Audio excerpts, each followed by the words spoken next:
Hello neighbors, Akibataku here and... Well, it's that time of the year again.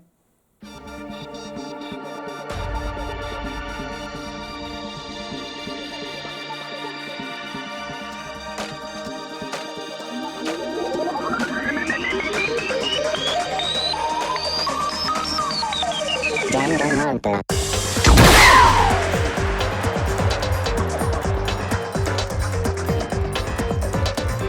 That's right people, Danganronpa, as we know it, is officially 10 years old now. That's practically half of my life.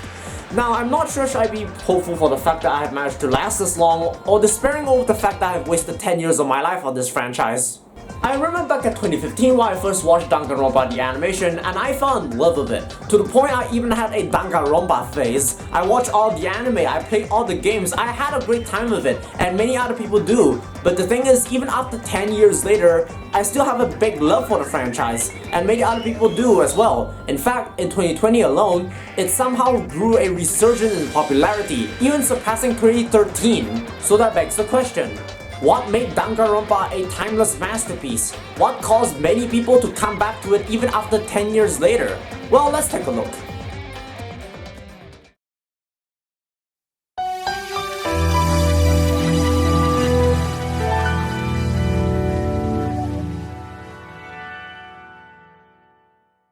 I have to admit, I gave up on my Danganronpa phase back at 2017, but unlike my other phases like my Neptunian phase, something about Danganronpa kept calling me back.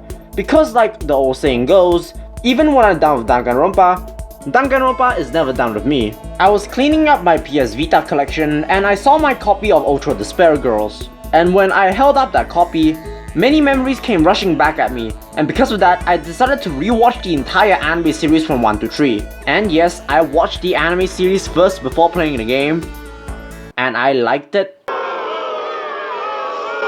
Oh look, it's the entire Danganronpa fanbase coming after me, just another regular day. Even though yes, the anime is a far more inferior way to experience the series, I still fell in love with the series again.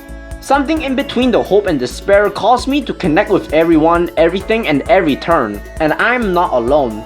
In 2020, many people, both veterans and newbies, came flooding back and fueled the joy and nostalgia. So for weeks, I tried to figure out what is the thing that connects the dots. What kept Danganronpa relevant? Was it more than just a phase?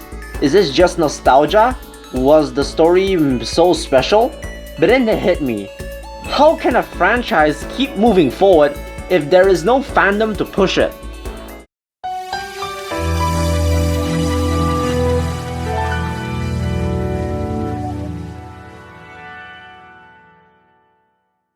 That's right, what has been considered to be one of the worst parts of the franchise is actually one of the few things keeping it alive in the first place. Which is weird considering the fact that normally people say a toxic fanbase can kill a franchise.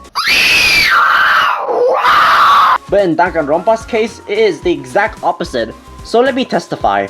When I first entered the Danganronpa subreddit, I was surprised to see how civil and friendly everyone was. They were sharing memes, having discussions, making fan theories, making fan sprites, making fan art. Hell, there are even subreddits dedicated to certain character shippings. And to me, that was one of the few things that kept Danganronpa alive for so long. The memes were great, the fans were strong, and as a result, Danganronpa still lived for many people, even after 10 years. Hell, Danganronpa even have big cultural impacts, for example. Did you know that? Junko Enoshima holds the title of most popular game character for cosplay in the Guinness World Records Gamers Edition. And while these things are great on their own, they can only carry a franchise for so long. And besides this, it didn't really answer the main question. What makes Danganronpa a timeless masterpiece? So I dig deeper and deeper in my own history and in other people's history until I finally found my answer.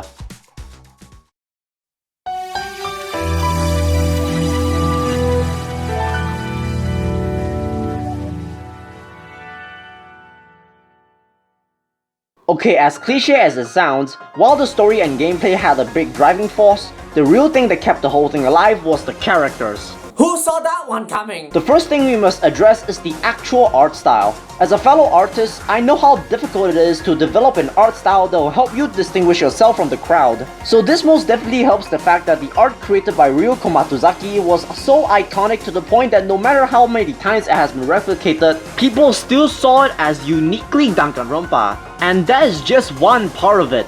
The design team put so much time and effort in each character, it is almost scary.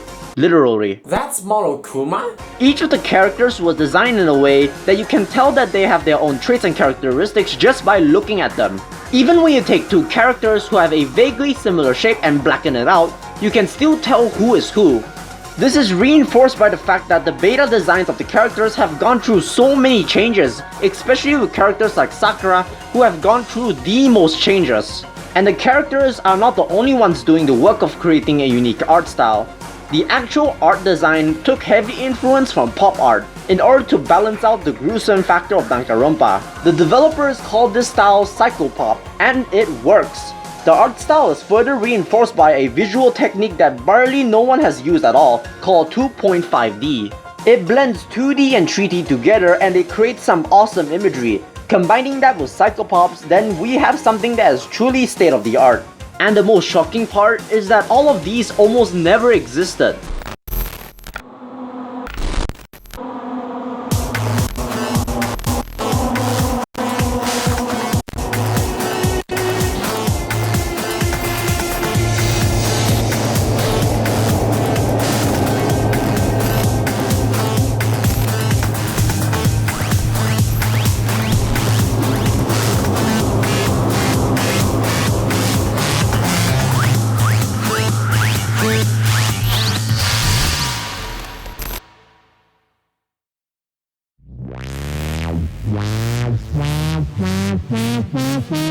Interestingly enough, Danganronpa was originally going to be a game called Distrust.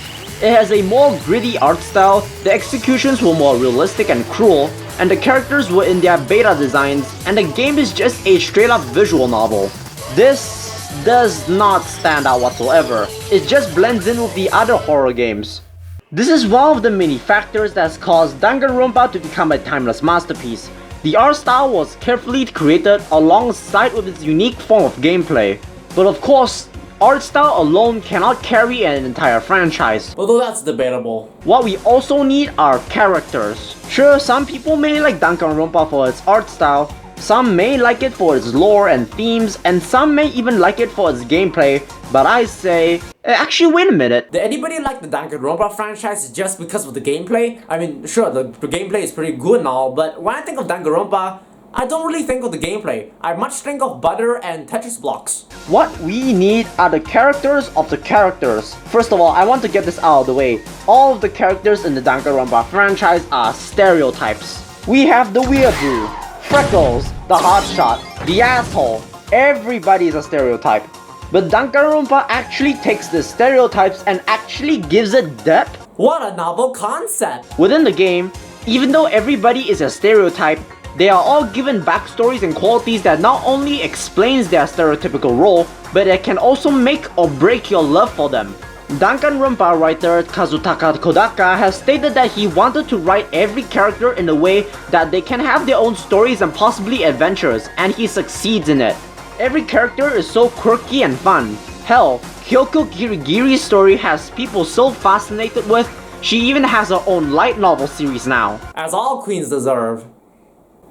This also further contributes to the emotional roller coaster that the franchise wants you to go through, because whenever you feel attached to a specific character, every moment you spend with them, you will feel invested and you will never truly appreciate them until they are gone. Because of this danger of potentially losing a loved one, every moment can either be a cherished or a wasted moment. So let's take a look at that. There is a flavor for everybody. The gay boy, Bob the Builder, best girl, horny girl, freckles, four eyes, fried chicken, noodle head. There is a taste for everybody. And as the series goes along, you connect with these peoples and they grow and develop along with you. Byakuya Togami is a famous example. In the beginning, he is that one asshole that we all want dead, but as the series goes along, he soon became one of the most enduring characters in the entire franchise. People actually grow and develop throughout the franchise just like real people. And because of this, real life people found common traits, quirks, relatability, and even humanity in these fictional characters, and we can all connect with them. Hell, even one-shot characters like Leon Kawada or the Ultimate Imposter, the very few minutes we have spent with them, we can actually see a whole life of the person. In any other game, whenever we see one-shot characters, we are only given the bare bones, but in Danganronpa, every character is carefully crafted with intricate backstories and histories. Ryu Komatozaki created the shells, and Kazutaka Kodaka wrote the story of the shell. They made each characters, no matter how outlandish they are, feel real and human. There will be nice characters, there will be bad characters, and there will always be a Nagito. What? I can dream, can I?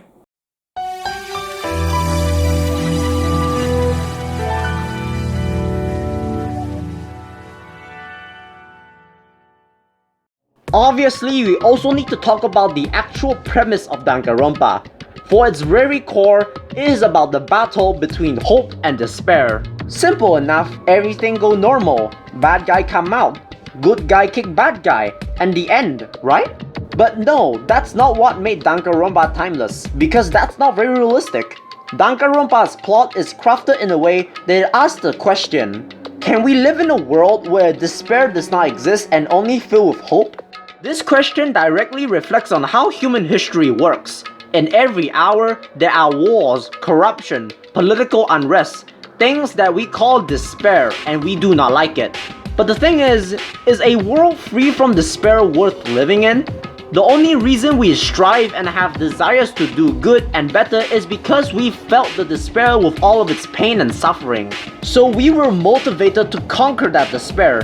We strive to create a better world, to find a better future, to find hope. This is reflected to the character of Hajime Hinata. He at first was a talentless hack who can't do anything. As a result, he volunteered himself in a science experiment to create the ultimate hope, to have talent of talent. This experiment turned him into the ultimate hope, to become flawless. But because he has the ultimate talent and because he knows everything, he becomes bored. Why grow when you have everything? This directly reflects back at us as we strive for more, because we felt the despair of not being perfect. We hoped to become more, and thus this can lead us to do great or terrible things.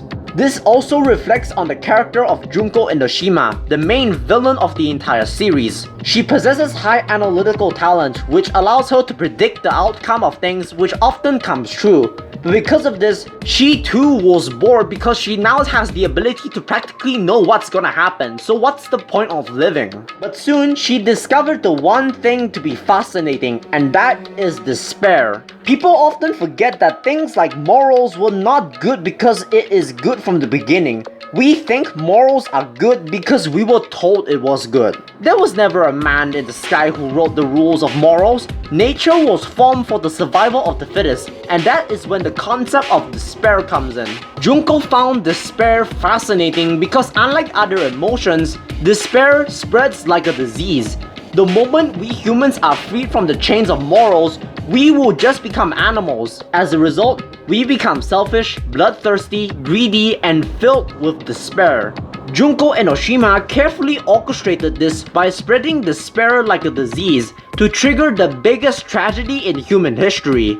World wars and riots broke out, people killing each other, the world is filled to the brim with despair. But just like the tale of yin and yang, despair cannot exist without hope. Enter Makoto Naegi. He was also a normal student who don't have much of a talent except for being very lucky. But the moment he starts to see all of his friends killing each other, he too felt despair. He wants to give in and just see the world unravel. But what made Makoto special was the fact that he had faith. He had trust in his friends. He did not give in to despair because he had hope. But that was not a seamless transition. During his journey, he lost so many friends, so many trusts, so many things that he cherished the most. The price of fighting despair is high, but Makoto is more than willing to pay the price. eventually, at one point throughout the show, the characters had the opportunity to get rid of despair and fill the world with hope. Within the show, the most effective way of spreading despair was via brainwashing. So eventually, the characters figure out they can just get rid of despair by brainwashing people with hope to get rid of despair altogether. And while this sounds good on paper, not only is this just replacing one form of brainwash with another, it will be a world where it's void of emotion, a world where we don't want to change, a world where we don't want to make the world a better place, a world that is practically meaningless. Because without despair, what is there to hope for? And that is the main theme of Danganronpa.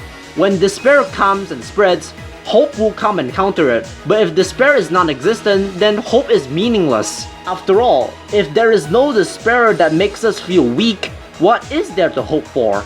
One cannot exist without the other. This is just like yin and yang, hope and despair. This to me is also what makes Danganronpa so special and timeless. Many stories throughout the ages did not last because the way they present this concept of good and evil is just simply one-dimensional. In the real world, where there is hope, there is despair, and when there is despair, there is hope. And while yes, there are some other medias out there that has explored these ideas in some way or another, I felt that Danganronpa was the first one to actually take it to the next level, or even should I say, the ultimate level. But as time goes on, people found this idea to be too fictional to be taken seriously. And while I also felt this way at some point, as time goes on, I realized that this very fictional idea in this very fictional series may be more real than we realize.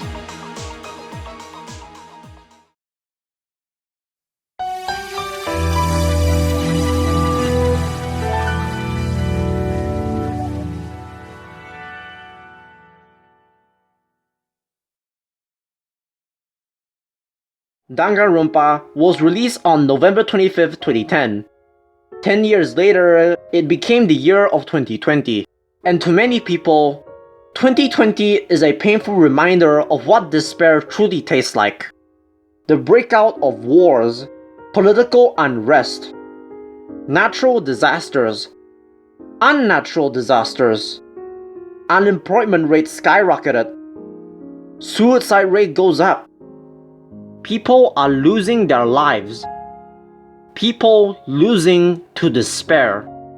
I too had felt that despair. My school grades kept on getting worse. I'm losing more friends and making more enemies. My family is collapsing. My parents recently lost their jobs. Our debt kept on rising. And I know that hundreds if not thousands of other people out there are going through the same thing. One of my closest friends was recently expelled from school because his parents struggled to pay his debt. A friend of mine from Taiwan was on the verge of taking his own life because his life kept on getting worse. For many people out there in this very moment, giving into despair must be very tempting. It was moments like these where I asked myself, is this really how it ends? それは違うよ。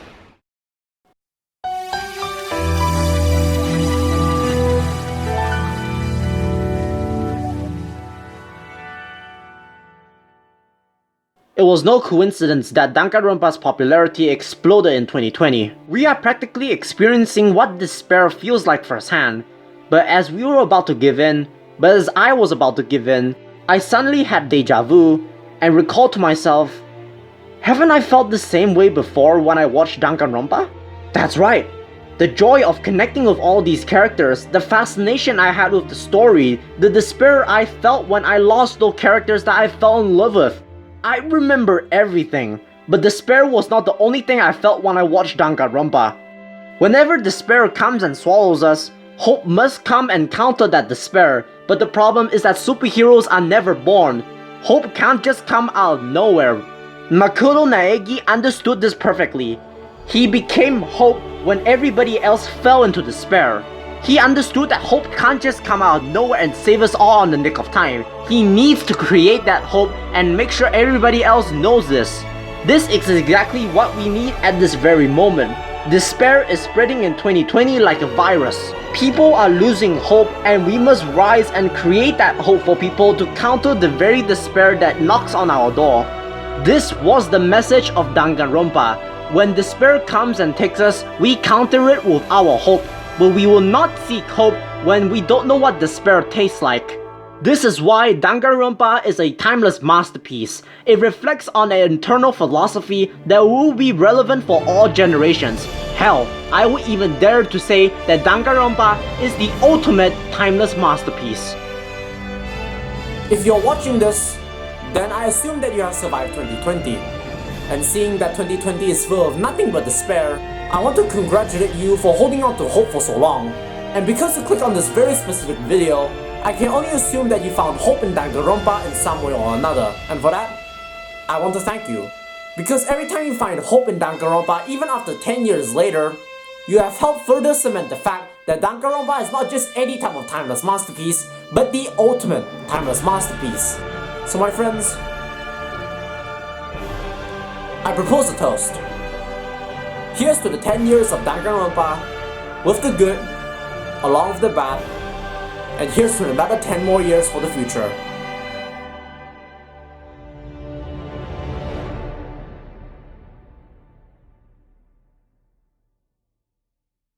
And oh, before I forget, I'll also like to dedicate this drink to the sad and tragic death of Chiaki Nanami. もう一回ひなたくんとゲームしたかったよ。 What do you mean I didn't give you a spoiler warning? You had 10 years to catch up!